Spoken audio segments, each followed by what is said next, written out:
Hello everyone, this is Jyotirmayananda and welcome back to my channel Botany Now. In the previous video, we had discussed the types of bacterial cell. Okay, so there are two types of bacteria basically, that is the gram-positive bacteria and the gram-negative bacteria. Okay, so in gram-negative bacteria, there is the presence of an extra layer known as lipopolysaccharide which is present along with the cell wall, and this layer make the gram-negative bacteria more resistant to antibiotics. Okay, so in this lecture we'll start the remaining structure of prokaryotic cell.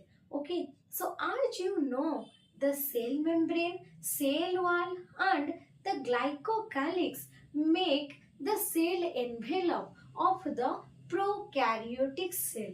Okay, the glycocalyx may be hard called capsule and it may be soft called the slime layer. Okay, so the capsule protect the bacteria from the adverse condition, and the soft layer, that is the slime layer, it is jelly like, it prevent the bacteria from drying. Okay, so this is the envelope or the cell envelope. Okay, so here we'll see which cell organelles are present in a prokaryotic cell and how they are organized. Okay, so as you know, this is the cell membrane.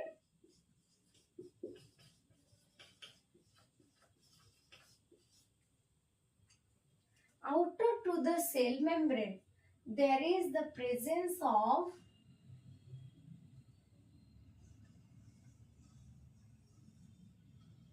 the cell wall, which is made up of peptidoglycan unit, and the peptidoglycan unit composed of N-acetyl glucosamine and N-acetyl muramic acid. Okay, so outer to the cell wall, there is the presence of a layer known as glycocalyx. Okay. So this is the cell membrane. Outer to cell membrane, there is the presence of cell wall. This is the cell wall, and outer to cell wall, there is the presence of glycocalyx. Okay. In a cell envelope, this area is a jelly-like structure on which all the cell organelles are scattered, and this area is known as cytosol, or it is known as the cytoplasm. Okay, and we have discussed already that the cytoplasm is the main arena for the cellular activities for different chemical reactions. Okay, so this is the cytoplasm or cytosol. Okay, then in this cytoplasm, the genetic material are scattered like this.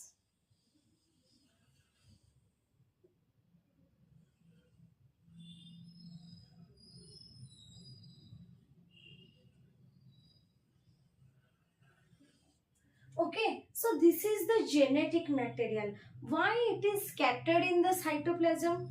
See, in case of eukaryotic cell, all the cell organelles are properly bounded by a membrane. Okay, but in case of prokaryotic cell, there is no membrane bound cell organelle. That's why here, in case of genetic material, as you know, nucleus contains the genetic material which is called DNA that transfer character from one generation to the next generation. Okay, but in case of prokaryotic cell, the prokaryotic cell lack nucleus, so it also lack the nuclear membrane. So here no nucleus is there, no nuclear membrane is here. So the genetic material which is present, it is scattered. Okay, so this DNA or the genetic material is called, it is circular.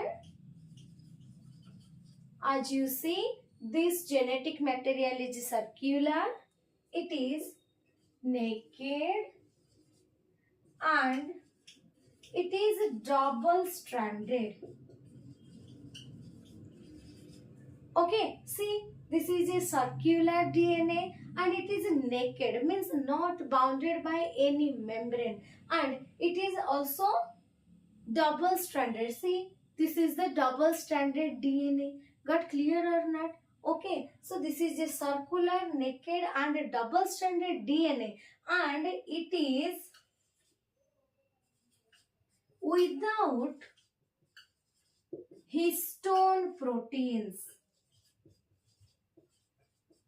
Okay, so in case of eukaryotic cell, histone proteins are present. What is the function of this histone protein? The histone protein wraps around the DNA like this. Okay, so it wraps around the DNA, and so that the DNA or the genetic material properly fit inside a nucleus. Okay, so the nucleus is very small in an eukaryotic cell, and when the DNA is wraps around by histone protein properly, so it is easy to fit the genetic material inside the nucleus. Okay, so here in case of prokaryotic cell, no nucleus is there, no nuclear membrane is there also, and no histone proteins also there. Okay, so here is the DNA without histone protein. As it is without histone protein, so it is not properly bounded by the protein. It is scattered in the cytoplasm. Got clear or not? Clear or not? The place where this genetic material is present inside the cell or in the cytoplasm, that area is known as nucleoid. What is it? It is called nucleoid, or it is also known as genophore. Okay, it is the nucleoid or the genophore. Then what is the nucleoid or genophore?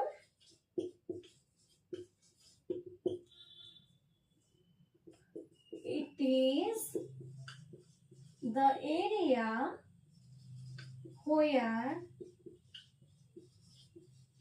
the genetic material is scattered in the cytoplasm. Okay, so this is the genetic material. Okay, next.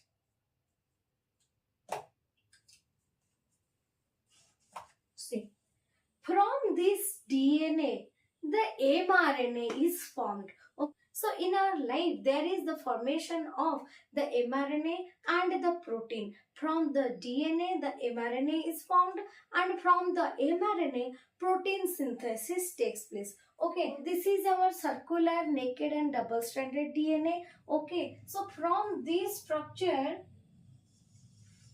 the mRNA is formed. Okay, so this is the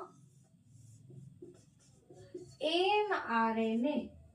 Okay, so inside a cell, there is the formation of mRNA from the DNA. Okay, so the DNA forms the mRNA, and the mRNA forms the protein.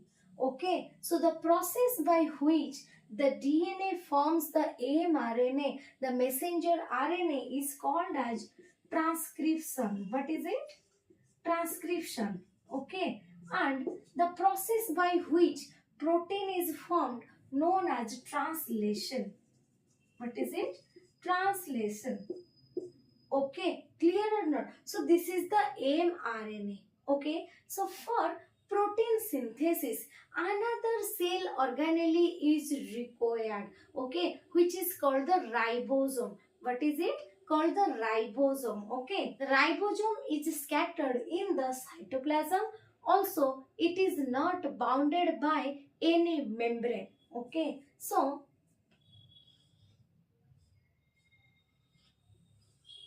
these are the ribosome which are scattered in the cytoplasm like this, okay.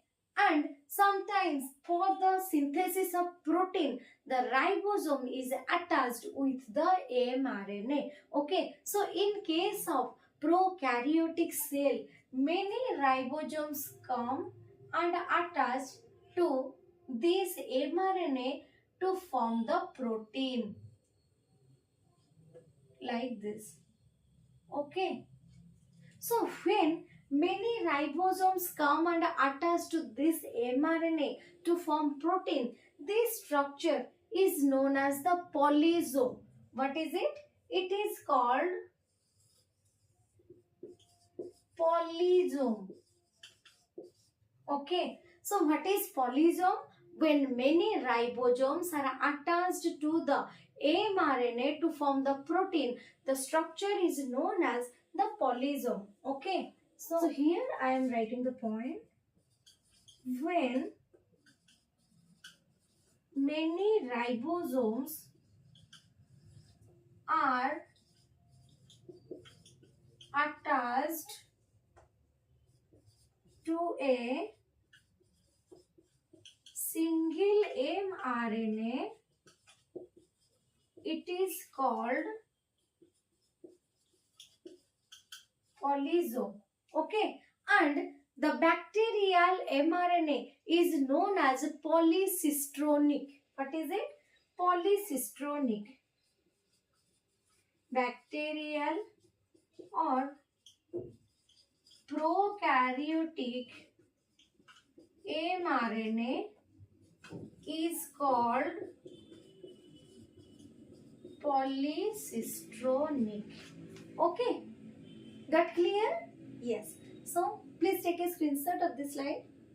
So, this burger-like structure which is present in the cytoplasm of the prokaryotic cell is known as the ribosome. And when many ribosomes are attached to a single structure of mRNA, it is known as a polysome.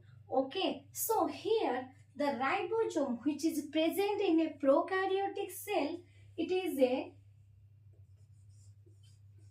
70S type. Okay, what is it? It is a 70S type. And also the ribosome is formed by the rRNA. Okay, the ribosome is formed by rRNA, which is called ribosomal RNA. Okay, so the ribosome in the prokaryotic cell is of 70S type. What is this S stands for? This S stands for Svedberg's unit. What is it? It is the Svedberg's unit, which is called sedimentation coefficient. Okay, it is called sedimentation coefficient. What is the meaning of sedimentation coefficient? It is a means to measure the mass and density of the ribosome. Okay, 70S ribosome divided into two subunits, that is the 50S plus 30S. Okay, so this is the larger subunit and this is the smaller subunit. Okay, so don't add these two subunit to make 70s. It is the individual mass and density of the two larger and the smaller subunit. Okay, again this larger subunit, that is 50S subunit, it is divided into 23S rRNA and 5S rRNA along with 30 proteins.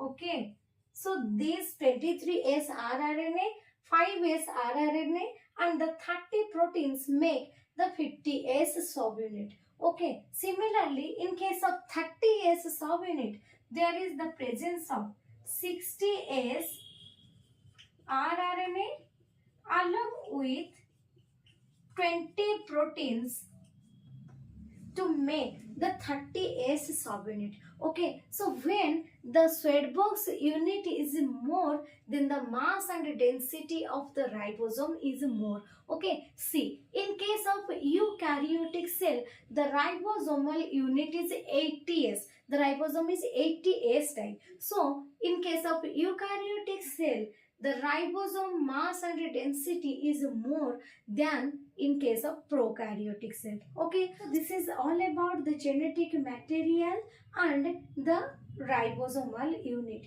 In the next part, we'll go for the remaining structure of the prokaryotic cell. If you like the video, please like, share and subscribe to my channel. Thank you.